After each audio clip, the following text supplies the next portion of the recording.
Okay, the page pieces are cut that same 6 3/4, back it off a 1/16 of an inch, or 6 5/8 plus a 1/16 of an inch. So that's what you're going to want your height of your pages to be.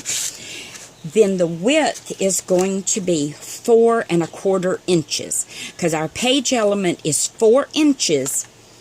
So you're going to put it in your scoring mechanism and score at 4 inches. Now the cardstock that I'm using here is actually a little heavier duty cardstock. It's the one I get from Hobby Lobby, so it takes a few even passes to get that score line to really be in place. But if you use too much pressure in one pass, you'll actually rip it and tear it in half. So don't do it that way.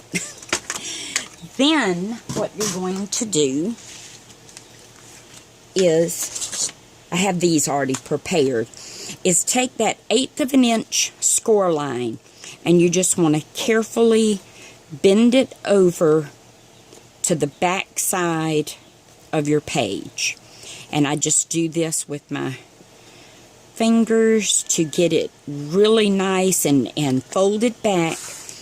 Then I take my bone folder and I press that flat, and with the bone folder then I really crease that score line so it gives me that nice sharp fold.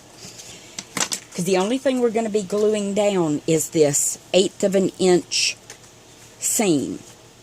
Now the first one is actually the easiest to do, because what we're going to do is you're going to have your glue already here on this 1/8 of an inch section. Then you're basically just going to match it up to that edge of your spine and attach it into place. Boom. First page is done.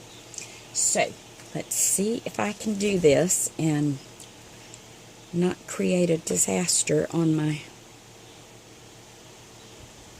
piece.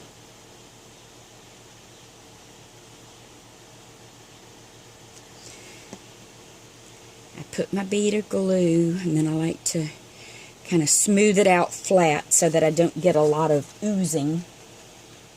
Then carefully, I hope my eyes won't fail me. Then I quickly check that top and bottom. And take the bone folder and give that a nice gentle press. You don't want to use too much pressure, but you just want a nice gentle press. Make sure that that is bonded well. Then gently fold your page over and do the same thing. Give that another good crease. Then basically you're just stacking each page against the next one. So we put this, I really need to get these bottles refilled so it doesn't take it so long to get to the tip. So same thing, I put that bead of glue, spread it down, then get that as close to the previous page without going over its edge. Press it down in there, and sometimes I even have to take a stylus and just make sure that seam is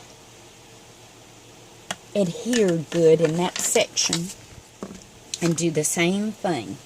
Gently rub that bone folder. Once that one's secured, then gently fold that page over and press that into place.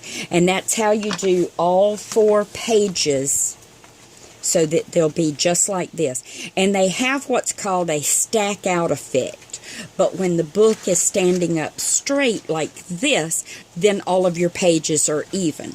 But when it's laid flat, it's going to stack out from the left toward the right of the book. That's the look that I like, and that's what allows the pages to lay so much flatter in your book than if you didn't do it that way. And so these are done the exact same way. So each page has an 1/8 of an inch gusset, which is going to allow for plenty of foo-foo to be added to the pages, you know, without going to the extreme in this particular book. Now, I only put 4 pages on my right side of my left spine because I knew I was going to take these little file folders, and they're stacked the same way. I put one in place, butted the second one up against it, butted this one up against it, using that same 1/8 of an inch gusset on all the pieces. If you don't have little file folder die cut that you can do this with, if you have an envelope punch board, you can make these. You could make them any size you wanted. You could just make a couple of big ones, you know, to fit here and not have to use the small ones. I just happen to have these dies. I like using them. So the 3 fit perfect because it still allows me.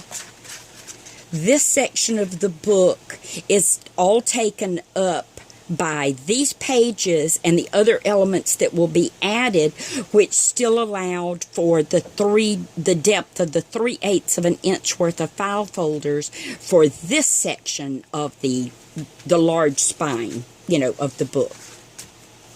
I hope that made sense. And then from there, once you have all that into place, then you just add your other layering papers to everything. You decorate your pages.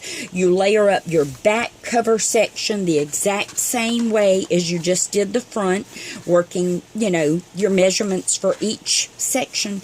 And then you just create your own unique book from there.